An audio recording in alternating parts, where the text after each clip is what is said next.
let's see if we can't get somebody to develop it. Well, after I was mayor for about a year and a half, we couldn't do it. We couldn't get anybody. So I was the guy that prevented it from being demolished in the first place. Then I was the guy that ordered the demolition. The Oddfellows building. Let's see if we can't get somebody to develop it. Just one piece of the dramatic puzzle that made up the decade-plus-long saga in the 1970s and 80s in redeveloping the 100 block of South Michigan Street into a shopping mall. Former South Bend Mayor Roger Parent shared his memories of the time, and you'll hear more about that in a moment. But first, welcome to Round the Bend Now and Then, a podcast that shines a light on the South Bend and Mishawaka area. Through interviews with local business owners, leaders, and community members, our listeners and I learn together about all of the great people and great things going on in our community, as we also learn about South Bend and Mishawaka's history and how intertwined our past is with our present. In the last episode, you heard the owner of Peg's Restaurant, Peg Dalton, share her journey in downtown South Bend over the last quarter century, as it has experienced somewhat of a rebirth. In this episode, you'll hear that the block that her restaurant has thrived on for years, the 100 block of South Michigan Street, was not always peaches and cream. In an era where suburban malls across the country were being built, downtown areas were losing retail shopping fast, and city leaders were scrambling to keep shoppers downtown. You'll learn more about urban renewal in downtown South Bend, specifically in the mid-1970s through the early 80s. You would not believe the twists and the turns and the drama behind it all, as a large amount of businesses were ultimately demolished. Many of the redevelopment plans never came to fruition, and a good portion of the land sat vacant for 2 decades, on into the 1990s. A little background behind this episode, and it's funny how things work out sometimes. I was on winter break recently at the local and family history room at the library, and just saying that is kind of crazy in my mind, because if you ask the 20-year-old Matt Emery what he would be doing 20 years later on his winter break, I guarantee it's not hanging out at the library. Anyway, I was researching at the library, and I stumbled upon a binder that contained multiple different newsletters from the mid to late 1970s. The newsletters were called Downtown South Bend Council City Center News. The main intent of the newsletter was to highlight downtown South Bend and basically try to keep people shopping there. Right there, my curiosity was just sparked with all of the efforts to keep people shopping downtown. And of course, former South Bend Mayor Roger Parent's name was mentioned several times within the newsletter, since he was the city council president at the time. I get up, a couple hours later, I go to leave. I look down, and there's a book written by Roger Parent. I pick it up, turns out it's brand new. I check it out, start reading it, and as I'm reading it, I'm just thinking to myself, how cool would it be to meet with him and capture some of his memories? So, I reached out to him, and he so graciously agreed to come on and chat. In this episode, I meet with Roger Parent, former Peace Corps volunteer, South Bend City Councilman from 1972 to 1979, and then our mayor from 1980 until 1987, former South Bend School Board member from 2009 until 2014, and most importantly, loving husband and father to 4 children and 6 grandchildren, and South Bend strong since 1964. We first discuss his book, and then we get into his memories of our downtown during his time on the city council and as mayor. In between our conversations, I try to provide some background information to the listeners about downtown urban renewal in general, but more specifically, the ill-fated downtown shopping mall plans. Next, before we dove into anything, I took the time to describe why I so highly recommend his book. After that, he describes the purpose behind why he wrote it. Your book is called Getting Things Done, Stories of Leadership from South Bend Mayor's Office to the School Board, the Peace Corps, and beyond. And you shared just stories throughout your career in public leadership and just all of the intricacies and moving parts of getting things done. And we'll talk about it here in a sec, but Okay. whoever's listening to this, I just want to express that your book, man, it's such a great read because it's engaging in a sense of each chapter can be its own separate book, right? But you did such a good job of taking all of the intricacies of government and all of the complex situations, and you shared it to the reader in a sense that we can understand it. Yeah. Like you really did. So I highly recommend it. Well, good. I highly recommend it. Not just for public leadership, but for leadership of all kinds. Your 25 lessons in the end, the one about, I love this one. If you're damned if you do, or damned if you don't, you do. Yeah, I got that from Father Ted years ago. Yeah? Hesburgh? Father Ted Hesburgh? Father Ted Hesburgh. Awesome. Well, hey, talk to me about why you wanted to write the book. Well, I wanted to write the book because I thought that my experience in the political arena, but also just in leadership in general, in terms of nonprofit organizations. And as you know, I was in the Peace Corps way back in time. And so I thought it might be useful for some people. I was not thinking of it as history at the time, but it is that too, because I'm talking about the 1970s, 80s, and beyond in our community and elsewhere. Right. Yeah, I definitely thought that was interesting. He didn't write the book as history per se, but it still is. Local history. Love it. Next, I asked him what he wanted folks to learn from his book, and his answer got me, of course, talking about the ethanol plant. And he provided such an interesting background to that, all of which is connected back to one of the main messages in his book of getting things done, even in very complicated situations. What are some of the main things you want folks to learn from the book? I want them to learn that it's possible to be in politics. It's possible to be in an elected position and to get difficult things done. And also to enjoy it, but also to get reelected if you want to. Because you can be in politics, do nothing, and get reelected. Right. But that's not me. That wasn't you. I wanted to help to create a better community. That was my intention, my goal, and so that's what I did. So I was always pushing the envelope, so to speak, on a lot of issues. Yeah, but the way you describe it in the book, it really helps paint a picture in my head because, like I said, some of the things you write about were quite involved. I mean, even like for example, the ethanol plant. Oh yeah. I mean, the hoops, the my God, what you had to deal with the politicians who came to you to present it. They didn't even get reelected, so then you had to kind of reboot.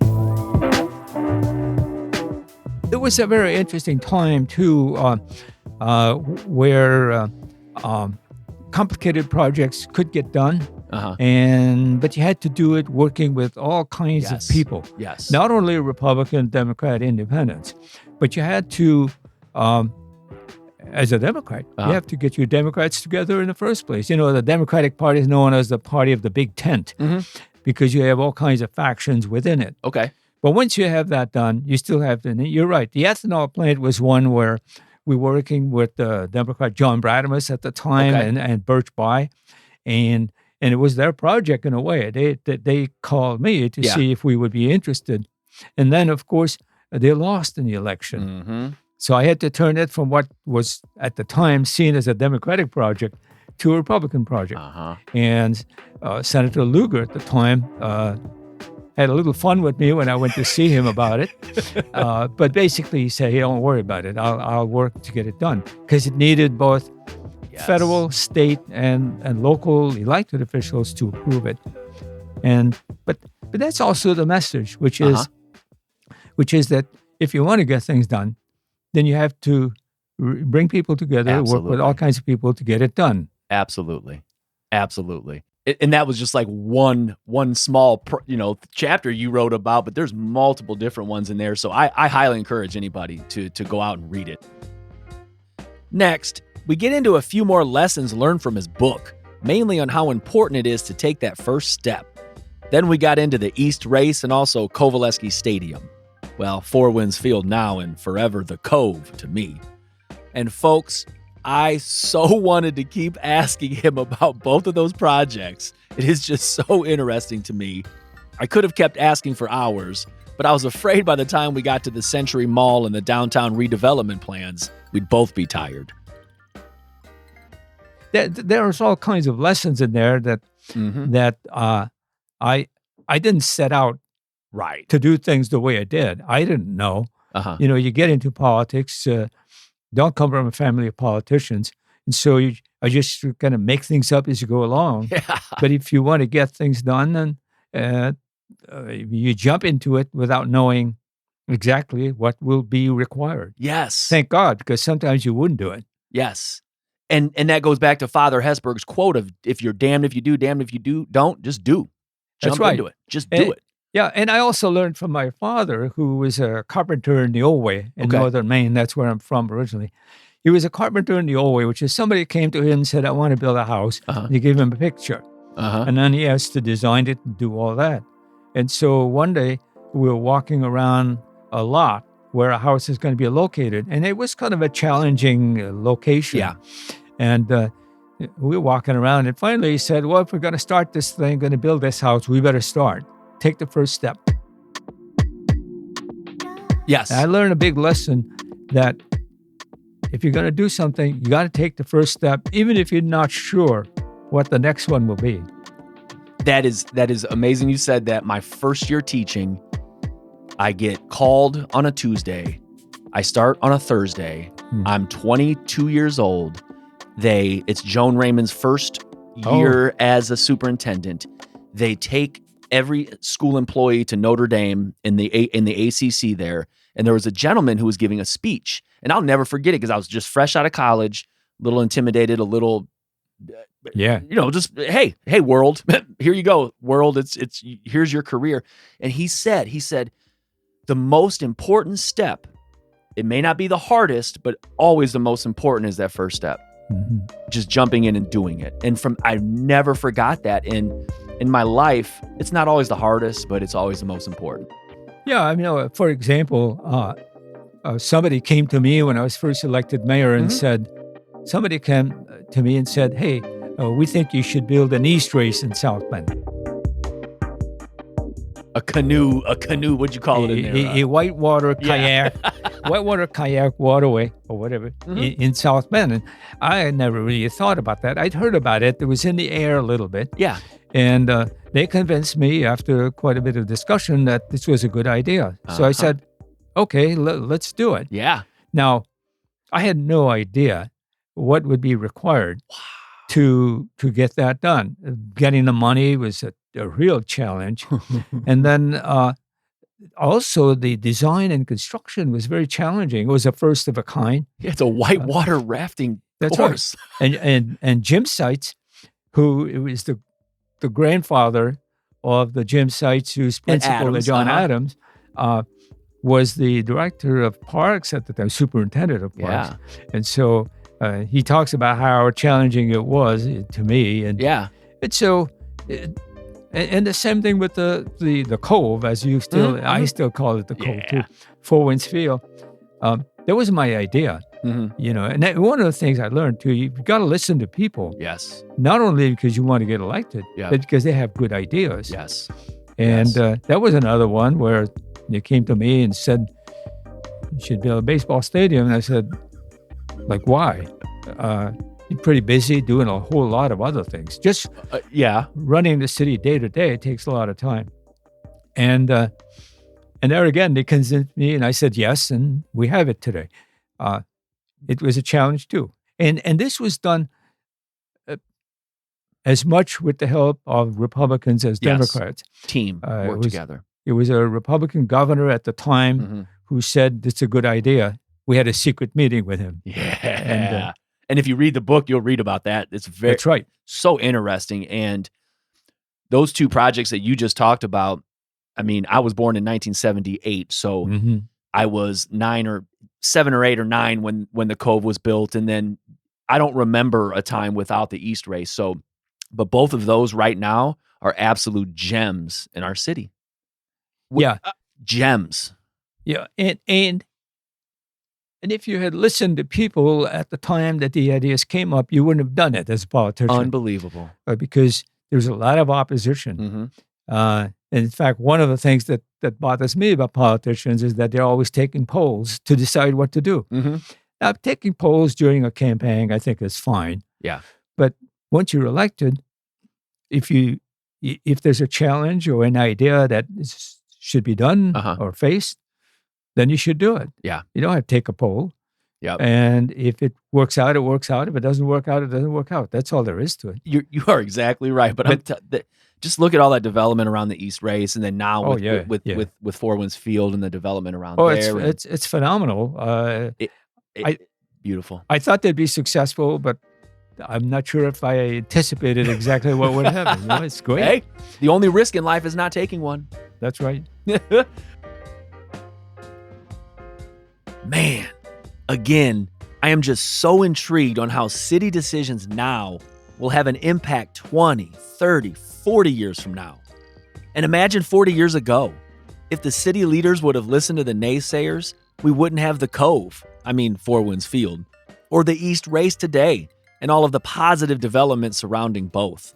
Speaking of city decisions, when you see pictures of our downtown prior to what is known as urban renewal, it is absolutely beyond me, because those pictures that I see are not the downtown that I know. And it's very important that I take the time right now to provide some context here with a little background about urban renewal. But first, please know that there are tons of research studies, college courses, and tons of information on urban renewal. That's not the main intent of this episode. This episode, I try to focus on the 1970s plans to bulldoze entire downtown blocks of businesses on South Michigan Street to build a shopping mall. Quick definition. According to the Inclusive Historian's Handbook, urban renewal is the process of seizing and demolishing large swaths of private and public property for the purpose of modernizing and improving aging infrastructure. Between 1949 and 1974, the U.S. government underwrote this process through a Department of Housing and Urban Development grant and loan program. Although the money was federal, renewal plans originated with and were implemented at the local level. Now, from what I've learned over the years, and especially after researching it recently, urban renewal in downtown South Bend didn't just happen at once. It happened in multiple phases with multiple redevelopment projects over many decades. Some of the plans came to fruition, and others did not. And I think it's important to point out that most of you probably drive past some of these areas in our downtown every day that were a direct or indirect result of an urban renewal redevelopment project in the 1960s or 70s. For example, where the Century Center, Post Office, and all of those office buildings are at currently was 100% completely different than what it is now. That area was way reshaped and transformed. If you see a picture of that area now, you wouldn't even guess where the heck it's at. Many of you know where the John Hunt Plaza is at, right near the Morris Performing Arts Center. Beautiful grass area with fountains and everything. That was another entire block of businesses on Michigan Street that were demolished, including the Granada Theater that was right across from the Morris. First Source Bank and the Doubletree Hotel, the glass building on Washington and Michigan. Now, I'm too young for this, but many of you know that block as the Hole, because literally, it was a giant hole in the ground for several years as it waited for redevelopment. Those are just a few of the areas that were impacted by urban renewal at that time. And if you see pictures of these areas prior to all of that demolition, it is simply hard to fathom that it used to look like that. Next, Roger describes downtown when he moved here in 1964. Then we get into the start of the urban renewal era. He mentions department stores like Sears and how important it was to keep them downtown. I'm intrigued that when I see old pictures of our downtown, it's different than the downtown that I know. And so once I start digging into it, and I recall my mom and dad, and they were born in 1955. So when urban renewal started in South Bend, they were kids. That's right. And so I remember their stories about going shopping downtown and all the retail downtown. And then the Century Center area and all of that was just completely different. So I've known about all that, but the Century Mall little project area, I didn't know too much about. And so I started digging into that. You want to talk about getting things done? My God, like everything was contingent upon everything. With this developer, couldn't move forward without this, without that. And so in my research for Century Mall, not the Super Block or not the Associates or not, but when you search Century Mall in the old South Bend Tribune newspaper articles, I have almost 150 different articles from 1973 to 1983. You moved to South Bend in what, 60? When did you guys move here? I moved here 64. 64. 64 to go to Notre Dame graduate school. What do you remember about the downtown area at that time? Well, at that time, it's a little bit like what your parents remember. Okay. In other words, Yes. You still had Robertson's. You still had a lot of shopping downtown. Okay. The Francis shop. I don't even remember all of them myself. Right, of course, that's fine. But there was a whole lot of stuff going. So we were pleased when we moved here to find a downtown that was pretty vibrant. Yes. And then, of course, just at that time, a year before I got here, Studebaker had left. Yes. And then things were changing. The malls were coming around. Yep. And so we started talking at the time. I'm not sure I was the first one. Started talking about a Century Mall, a mall downtown, which is probably a good thing we didn't build it, Right. Because now it'd be going out. Yep. You're exactly And right. so the whole redevelopment thing took, cities like South Bend used to be called Rust Belt cities, which I don't think South Bend ever was. We were always a vibrant community and very active and very lively, which is why I decided to live here in South Bend. But the Century Mall didn't happen. I was involved in it to some extent, and we talked about it. Early on, was it a hot, not just Century Mall, but the whole urban renewal? Was it a hot topic at that time? It was a very hot topic. Going back a little bit, even before then, Lloyd Allen was the mayor until the end of 1971. Okay. And he really started sort of the redevelopment. You heard him mention Mayor Lloyd Allen there and how during his administration is when the initial urban renewal project started. In my research, I found a letter that Mayor Lloyd Allen wrote the citizens of South Bend, basically announcing the start of the urban renewal era in our downtown. While I can't find the exact date on it, I would say it's around the mid to late 1960s. Here it is. Dear citizen, the city of South Bend is now engaged in a comprehensive planning and renewal effort to eliminate blight and deterioration and revitalize itself on a community-wide basis. An inventory of existing conditions has been made, problems are being analyzed, present and future needs are being determined, and community goals and objectives are being established. The community's workable program for community improvement includes planning, neighborhood analysis, community organization and citizen participation, sound fiscal management, codes and ordinances, and assistance to persons displaced through public improvement projects.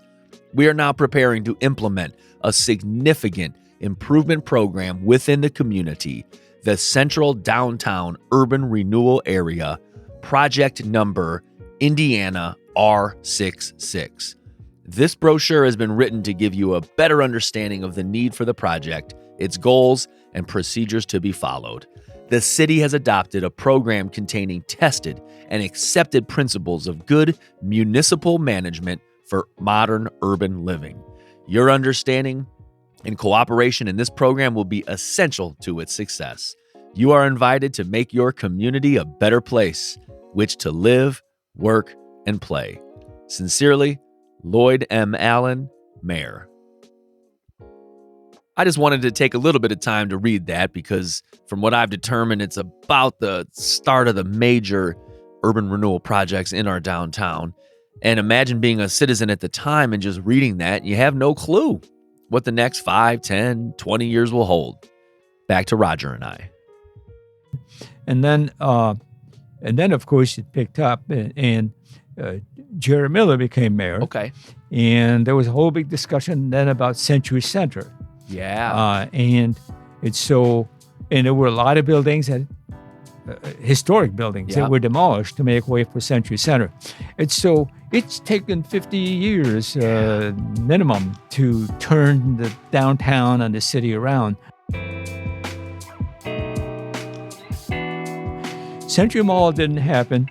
And one of the things that I like to tell people, we tried very hard, by the way, to keep Sears downtown.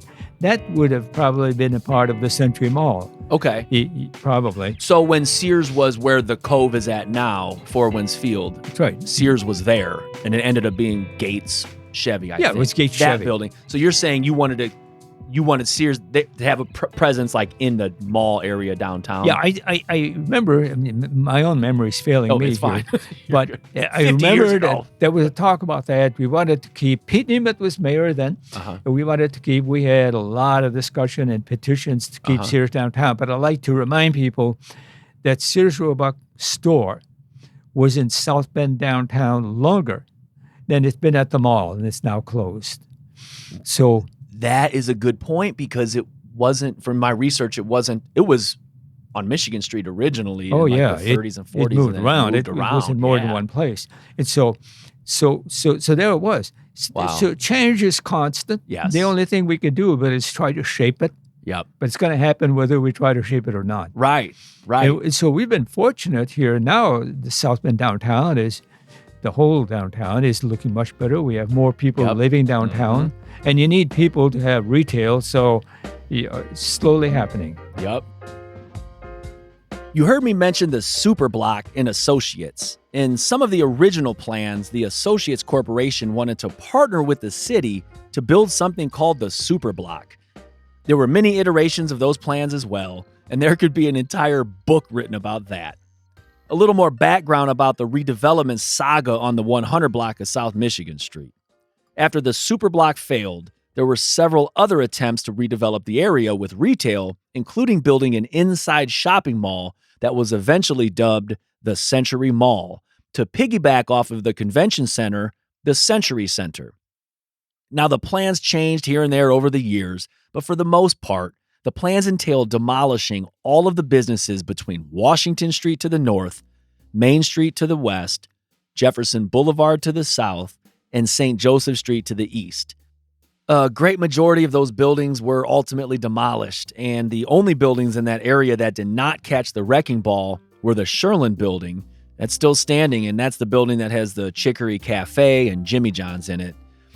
And the other building that was spared the wrecking ball is now the South Bend Chocolate Company, even though that building, which used to house Osco Drugs, was slated for demolition.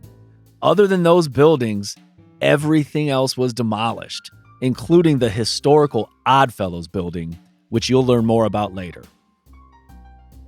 You heard us talk about Sears. The story of Sears is a perfect example of the ups and downs that cities were faced with while trying to redevelop their downtown to keep people coming. But each time a shopping anchor like that left our downtown, it was one more nail in the coffin. Some of you know that Sears was a huge retail store in our country for over 100 years. The city had planned for Sears to be a part of that new shopping mall on the 100 block of South Michigan Street. A South Bend Tribune article from November 16, 1976, describes the news when Sears informed the city that they'd be relocating. "We gave it our best shot," says disappointed Mayor Peter Nemeth. "The city has invested mammoth effort, time, and money in the unsuccessful attempt to woo Sears Roebuck and Company to participate in the $50 million proposed downtown enclosed mall.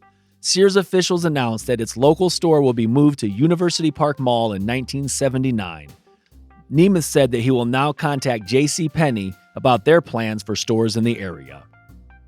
Nemeth said that it will be more difficult to complete the downtown renewal project, and ultimately there will be $2.5 million that must be repaid to the federal government. The mayor said that it will be difficult to sell the remaining vacant land downtown in the near future."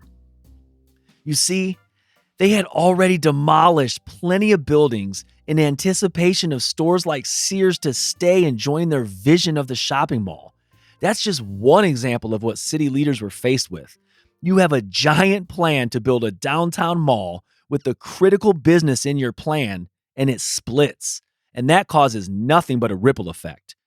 The city received grants to acquire the properties to demolish the buildings to clear the land for redevelopment. But when huge anchor stores and the redevelopment plans leave, other businesses don't want to stick around and risk it either. So the city is stuck with empty land and even may have to repay the government because the government gave the city money to rebuild on that land, and there is nothing being built. Next, I asked Roger about downtown being a hot topic as he campaigned for mayor. Do you remember when you were starting to campaign for mayor? It was after you're still in the council, correct? I was on the council from 1972 to the end of 1970s. I campaigned for mayor in 1979. So you were, okay. Do you remember, was the urban renewal downtown area, Century Mall, was it still a hot topic when you were so it was a hot topic when you were campaigning? It was a very hot topic. Economic development generally has been a hot topic around here since the days when Studebaker left. True. And it's always been a concern of city leaders, elected officials, and others. So, this was all a hot topic, downtown and here. The Oddfellows building was one more example of the drama that city leaders face to redevelop that block into a shopping mall. Just the saga of that building alone could be the topic of a future episode. The Oddfellows building was built on the corner of Washington and Main Street, where TCU is at now, in the 1920s. It was a beautiful historic building, but by the 1970s it was in disrepair, and supporters of the mall project, including Mayor Peter Nemeth, come hell or high water, did not want it as a part of that new mall, and they wanted it demolished. There were all types of battles over that building. Was it historic? Could it be integrated into the mall plans? Citizens were writing into the voice of the people, arguing for and against. Consultants were even hired to weigh the merits of the different proposals. And it seems to me that Mayor Nemeth just wanted it gone. I mean, there was a battle in 1978 over a simple statement. A statement. Mayor Peter Nemeth had to ask the Historic Preservation Commissioners to approve a statement that was also approved by the City Council, that the proposed mall will not have any adverse effect on any historical building downtown. That statement may have helped free up federal funds for the mall, which can be held up if any historical buildings are threatened by the project. So basically, the Historic Commission had to say that the mall area was free of historic buildings so that the Oddfellows building could be demolished. This is just one teeny example behind the years-long drama of that building alone. Next, Roger shares his memories and involvement with the Oddfellows building, which also is a chapter in his book. The Oddfellows is very interesting. And you wrote a whole chapter about her. Right. I was on the city council when the current mayor and staff wanted to demolish the Oddfellows building. As the entrance to the Century Mall area or something. That's something what like I read. that. Yep. Yeah. So I said, well, why don't I want to take a look. Mm-hmm. So I went to see the Oddfellows building. I went up and down, went inside. It was a very impressive building. Mm-hmm. And I said, convince the city council and administration to hold off. Let's buy the building, which the city did. And then let's see if we can't get somebody to develop it. Mm-hmm. Well, after I was mayor for about a year and a half, we couldn't do it. Yeah. We couldn't get anybody. So I was the guy that prevented it from being demolished in the first place. Then I was the guy that ordered the demolition. Leadership. I don't know. You have to be flexible. Yeah. But the other thing is, if you remember what was it called? The pedestrian mall downtown. Oh, you probably read that. I've read all about it, and I'm quite intrigued by it. But by the State Theater and by the former Robertson's apartment, they closed Michigan as an outside pedestrian mall. Closed Michigan. It was the thing to do then. Yeah. I was on the city council when Jerry Miller, who was mayor then, got that project going. Yep. I voted for it. Uh-huh. Now, when I was mayor, I was the guy that tore it down. So I'm not sure what lesson there is here, except that times change, things change, and that's the lesson. And you change. That's the lesson. And so, yeah. And it's funny with that too, because in reading all these articles and then the voice of the people with the citizens and one more study? Why do we need another study? We just paid $50,000 for a study 5 years ago. Well, you just said things change. Yeah. Everything changes, and you have to be flexible, and you have to have a updated study for the new people coming in. He mentioned that the city eventually even purchased the building. There was even a battle around the purchase price. Next, Roger describes what it was like when he was mayor and dealing with all of the different plans and models that were presented to redevelop our downtown. Then he describes why he did what he did with those plans and models, and he attributes that to a new company headquarters being built on Main and Washington Street. There had been a lot of discussions about what downtown should be like. Right. Models had been built, and ideas and government, so forth. And so I knew that. Right. Because I'd been on city you were on the council for the past I knew 8 that. years or whatever, yeah. And what would happen very often is people would come in, look at the models, look at the plans, and they'd say, oh, well, we can't do that here. And so what I did is I took all the models away, the physical models of what downtown should look like. I took them all away. The actual physical I told them to store them somewhere. Yeah. So when people come here, we can listen to what they have to say and figure out whether it fits into our plans. Yeah. And so we did a lot of new planning and so forth, but that's what we did. And so we were fortunate. For example, the Teachers Credit Union is downtown. So we met with the director, the man in charge of the Teachers Credit Union. He wanted to have our support to build on Jefferson, where they were at the time. Okay. They still have a building there. Yep, exactly. And so we said, well, if you thought about downtown, we said you're a big organization. You ought to come downtown. And so he didn't say anything, but he called later on and he said, well, can we talk about this? That's how we got Teachers Credit Union downtown instead of on Jefferson, where it would have been nice. It would have been, but look at that building. It's nice. But downtown. And so that was an example of we were looking for things that would fit into what we had in our minds should be downtown. But it was not there physical. If we had a big model of downtown, you might have said, look, you don't fit in. Yes. That's what we did. And you would have squashed a possible idea just by squashing that. And that goes with what you write about in getting things done is you have to listen. You have to listen to others. I found a South Bend Tribune article from November 13th, 1983, describing the news about TCU building there.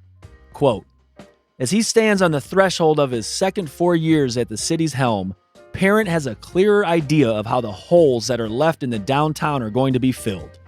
And when they're filled, it would remove the empty look that has prevailed downtown since Mayor Allen started the wrecking balls swinging in the 1960s. All right, that article was written in 1983. It mentioned the same empty holes left from Mayor Allen swinging wrecking balls 15, 20 years earlier. Some of that land was still vacant for another decade and a half after the 1983 article was written, until the Leighton Plaza was built in the late 1990s. That to me just reaffirms that urban renewal in our downtown was a decades-long process and not just one person's fault.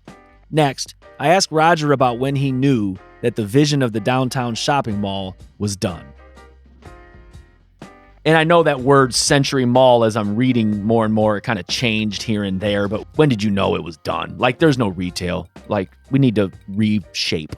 Yeah, I don't remember exactly when it was done, but it had to be, the early 80s. Yeah, pretty early on in your administration. I would say later in my first term, which would have been 82, 83. Yeah. The other thing is, although we were working on that, we were working on a lot of other things. And as I mentioned earlier, we didn't have a plan that had to be done. We had an idea of where we wanted our downtown to be. And it included also the East Race. Our downtown in early history was very big, geographically speaking. Mhm. We don't need that anymore. Yeah. So we had to focus a little bit more on just the core, the core area. So the Century Mall just sort of faded out. Yeah. It just didn't happen. Particularly after Sears left Mhm. completely, they made a decision, they were gone. Mhm. It became less and less of a possibility. Yeah. Yep. Retail just, you had to reshape your thinking, you know? We mentioned earlier about Sears leaving downtown for University Park Mall in the late 1970s. And he also mentioned Sears there. I think he might have actually meant Robertson's in this example because during his first term as mayor is when Robertson's department store ended up leaving. In an article from September 24th, 1982, John Hunt, the redevelopment director at the time, speculated that the loss of Robertson's, quote, means the retail sector of the Century Mall project is probably dead for the foreseeable future. Next, I asked Roger what would have happened if the downtown mall would have been built. Looking back now, what would have happened if we would have built that mall there? It probably would be dead. Yeah. See, that Indianapolis built a big mall downtown. The Circle Center. Circle yeah, Mall. right in the middle. Yeah. That's not going anywhere. They're having to change its focus. Yeah. Look what else has happened. We had a mall on the south of town here, Mhm. and we had the UP Mall, Mm-hmm. and these are no longer vibrant. No. The one south of town is gone. Yep. This one here, it's changed a lot. Way changed. So what we have is a different kind of retailing. Look at the fact we buy a lot of stuff online. Yep. And you have the big box store, and they're hurting too. They are. Because the more we shop online, the more the big box store. But I don't think, we don't know where that's going yet. But things change, and Yeah. you mentioned Scottsdale Mall, and there's people who are still nostalgic about it. But Yeah. and that was as a kid, we went there and hung out and walked around. But by the end, it was done. It was a ghost town. But the area is still a vibrant. The area still has area. retail. It has Without that. Target. It has Kohl's. There's all and it kinds has of all stuff that. over there Yeah. now. I'll wrap up the urban renewal redevelopment plans for a downtown shopping mall with the Voice of the People letter that I think probably summed up what a lot of people were thinking by October 6, 1982, when it was written. The closing of Robertson's must have sparked Pat Miller to write this, and he or she noted that there were hundreds of people protesting Mayor Allen in the 1960s swinging the wrecking balls, and quote, what city leaders for years that followed failed to understand that downtown could not be saved from the outlying monster malls, nor from detached outside interests busy shutting down the main street through town and building yet another mall. Trees and benches for sculptures are nice, but for retailers, people are better. Instead of capitalizing on the downtown for what it was, a centrally located individual hometown shopping area, and revitalizing it accordingly, our leaders played copycat. Now, I'm not here to blame anyone. I'm not here to point fingers at all. I wasn't even born until 1978. But like I said, I just wanted to learn more about this particular urban renewal development project. And boy, it was like opening Pandora's box up with all the twists and all the turns and the drama over the years. But I guess it boils down to Father Ted's quote, if you're damned if you do and damned if you don't, then do. And our city leaders did.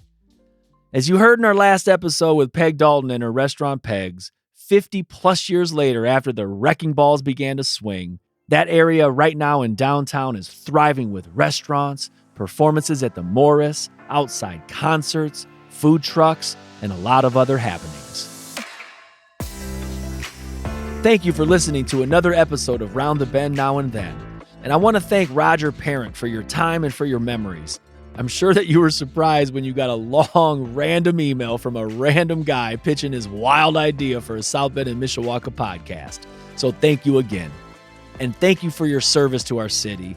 Your hard work 40 and 50 years ago as a councilman and mayor is still a part of the fabric of our city. How cool is that? Head to his website, rogerparent.org, to purchase his book, Getting Things Done. I also put a link in the show notes to where you can purchase the book. Check out our next episode as we shine a spotlight on the Griffin Games and Bookstore that has been in downtown South Bend since 1976. It was so cool to meet with Ken Pichkovsky, to hear a beautiful journey that he and his late wife, Sarah, started almost 50 years ago. It's a prime example of following your passion and not letting anything get in the way of it, including battling the city during the same exact Century Mall redevelopment project as we discussed earlier. It's truly amazing to hear the perspective from a new small business owner who had to relocate because their building was being purchased and demolished by the city. Of course, Griffin's journey is much more than that. So please join us next week to learn more about South Bend and Mishawaka's now and then.